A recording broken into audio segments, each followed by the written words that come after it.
ये SM classes में आप सभी साथियों का स्वागत है। तो आज हम पढ़ेंगे प्राइमरी ऑक्सिलरी का तीसरा रूप वर्ब डू के रूप में ऑक्सिलरी वर्ब। ठीक साथियों, इससे पहले अगर आप हमारे यूट्यूब चैनल पर नए हैं तो चैनल को सब्सक्राइब कीजिए, वीडियो को लाइक कीजिए, कमेंट कीजिए और अधिक से अधिक शेयर कीजिए, बेल आइकन दबाना ना भूलें। तो चलते हैं, देखिए गारंटी देता हूँ समझ में आएगा। ठीक साथियों, तो कहा गया कि जब वाक्य में डू डज डिड का प्रयोग हुआ हो तो उसे वर्ब डू के रूप में ऑक्सिलरी वर्ब कहते हैं। तो आप जानते रहिए, इसे इस प्रकार भी कह सकते हैं कि जो वर्ब डू के रूप होते हैं वो तीन प्रकार के होते हैं। तो ये पहला आपका डू, दूसरा डज, तीसरा डिड। ठीक है, तो समझ में आया होगा। अब चलते हैं, कहा गया नोट में जो डू डज डिड का प्रयोग हम सिंपल प्रेजेंट टेंस में और सिंपल पास्ट टेंस के निगेटिव सेंटेंस तथा इंट्रोगेटिव सेंटेंस में करते हैं। ठीक, समझ में आ गया होगा। फिर से समझा देते हैं। देखिए, कहा जा रहा है कि जो आपका डू और डज होते हैं ना, ये आपके सिंपल प्रेजेंट टेंस में प्रयोग किए जाते हैं। और सिंपल प्रेजेंट टेंस में किस सेंटेंस में? आपके निगेटिव और इंट्रोगेटिव सेंटेंस में। ठीक, और आगे चलते हैं। अब देखिए, जो आपके डिड होते हैं ये आपके सिंपल पास्ट टेंस में प्रयोग किए जाते हैं और सिंपल पास्ट टेंस के किस सेंटेंस में? निगेटिव सेंटेंस तथा इंट्रोगेटिव सेंटेंस में प्रयोग किए जाते हैं। तो समझ में आ गया होगा। ठीक, तो एग्जांपल देखते हैं।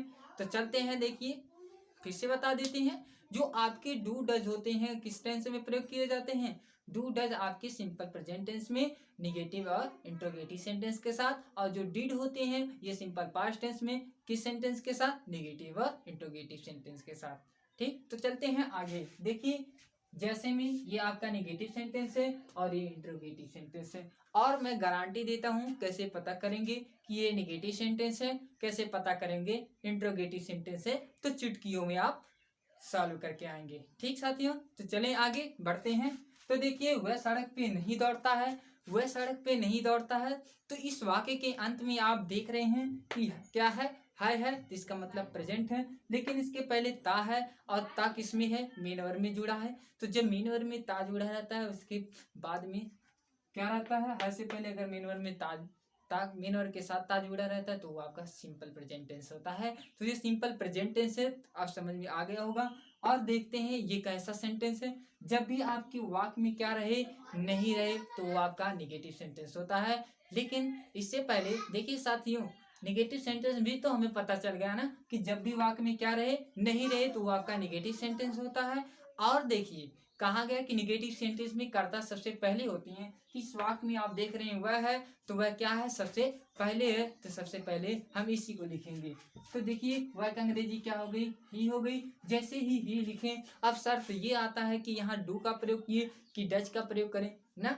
तो जब आपके एक वचन कर्ता रहते हैं तो हम डज का प्रयोग करते हैं। तो आपका यहाँ किसका प्रयोग होगा? डज नॉट का प्रयोग होगा। अब डज नॉट का प्रयोग समझ में आ गया होगा। नॉट मीन्स नहीं। ठीक, अब आगे चलते हैं। अब जैसे ही डज नॉट लिखते हैं तुरंत मेन वर्ब की फर्स्ट फॉर्म लगाते हैं। तो मेन वर्ब क्या है? जिसमें ताकि जुड़ा रहेगा वही आपका मेन वर्ब। उसे हटाकर ना जोड़ना है तो दौड़ना हो जाएगा। दौड़ना का अंग्रेजी क्या होती है? रन। ठीक, अब जैसे ही रन लिखते हैं तुरंत ऑब्जेक्ट लिखते हैं। तो ऑब्जेक्ट क्या बचा? सड़क पर, तो ऑन द रोड। समझ में आ गया होगा। तो इसका देखिए अनुवाद करते हैं। अब ये देखते हैं इंट्रोगेटिव सेंटेंस है क्या। पहले से पढ़ते हैं, क्या वह सड़क पर दौड़ता है? तो हाँ, इस वाक्य से पढ़ने से ये पता चल रहा है कि यहाँ प्रश्न किया जा रहा है। ठीक, और दूसरा ट्रिक दे रहे हैं, इसे भी आप चुटकियों में सॉल्व करके आएंगे। इससे पहले वीडियो को लाइक कीजिए। तो ठीक है, तो चलते हैं। देखिए, यहाँ वाक्य के अंत में क्या है? यहाँ वाक्य के अंत में प्रश्नवाचक चिन्ह। जब भी आपके वाक्य के अंत में क्या रहे? प्रश्नवाचक चिन्ह रहे, तो समझ जाएगा वो आपका इंट्रोगेटिव सेंटेंस है। इस वाक्य के अंत में क्या है? प्रश्नवाचक चिन्ह है, ये आपका इंट्रोगेटिव सेंटेंस है। लेकिन ये भी शर्त है, अगर वाक्य में नहीं ना रहे लेकिन वाक्य के अंत में प्रश्नवाचक चिन्ह रहे तो आपका इंट्रोगेटिव सेंटेंस होता है। ठीक, इंट्रोगेटिव सेंटेंस में आप सोचेंगे कि कर्ता यहाँ कहाँ होंगे। तो जब वाक्य के पहले क्या शब्द रहते हैं तो हम सहायक क्रिया लगाते हैं। यहाँ देखिए किसका प्रयोग करेंगे? डिड का प्रयोग करेंगे। और जैसे ही डिड लिखें तुरंत क्या के बाद यहाँ क्या है? वह है, तो वह का अंग्रेजी ही। और जैसे ही लिखें तुरंत मेन वर्ब की फर्स्ट फॉर्म। तो मेन वर्ब की फर्स्ट फॉर्म क्या है? दौड़ना। दौड़ना का अंग्रेजी रन, और ऑन द रोड। ठीक साथियों, ऑब्जेक्ट है। और वाक्य के अंत में प्रश्नवाचक चिन्ह लगा देंगे। तो समझ में आ गया होगा। तो चलते हैं नेक्स्ट अनुवाद करते हैं। तो साथियों देखिए दूसरा अनुवाद करते हैं। अब आपको समझ में आ गया होगा कि इंट्रोगेटिव के सेंटेंस कैसे होते हैं और निगेटिव सेंटेंस। तो आप देखिए निगेटिव सेंटेंस में दूसरा वाक्य क्या है, ये लड़के नहीं पढ़ते हैं, तो इस वाक्य के अंत में आप देख रहे हैं नहीं है ना, सॉरी इस वाक्य के अंत में आप देख रहे हैं पूर्ण विराम है और वाक्य में नहीं है, तो इसका मतलब ये निगेटिव सेंटेंस है। अब इंट्रोगेटिव सेंटेंस के अंत में देखिए प्रश्नवाचक चिन्ह है और क्या शब्द पहले है। ठीक, ये जो प्रश्नवाचक शब्द है ना, ये बीच में भी हो सकते हैं, पहले भी हो सकते हैं। तो चलते हैं अनुवाद करते हैं। तो देखिए ये समझ में आ गया कि ये नेगेटिव सेंटेंस है। कैसे है, क्योंकि वाक्य में नहीं है और वाक्य के अंत में पूर्ण विराम है। जब वाक्य के अंत में पूर्ण विराम रहे और वाक्य में नहीं रहे तो आपका वो नेगेटिव सेंटेंस होता है।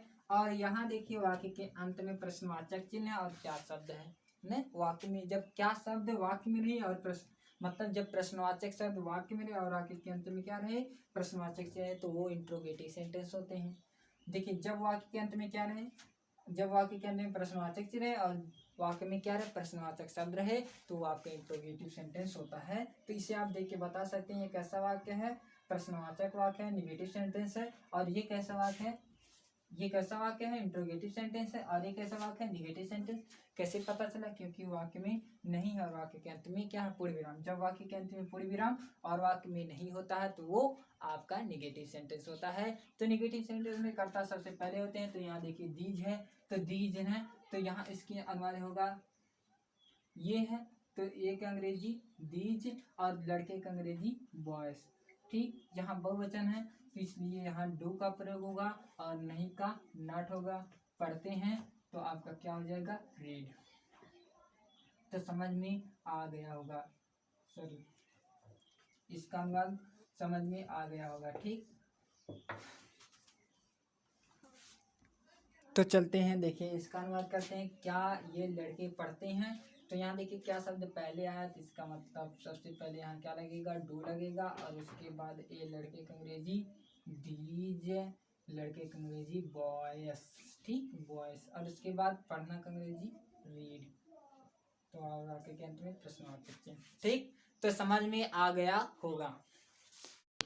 तो यहाँ साथियों क्या रहेगा डज रहेगा। ठीक, डिड की जगह क्या रहेगा यहाँ डज रहेगा। क्यों रहेगा, क्योंकि ये आपका क्या है सिंपल प्रेजेंट टेंस है और सिंपल प्रेजेंट टेंस में एक वचन कर्ता के साथ डज लगता है। ठीक, इंट्रोगेटिव सेंटेंस है।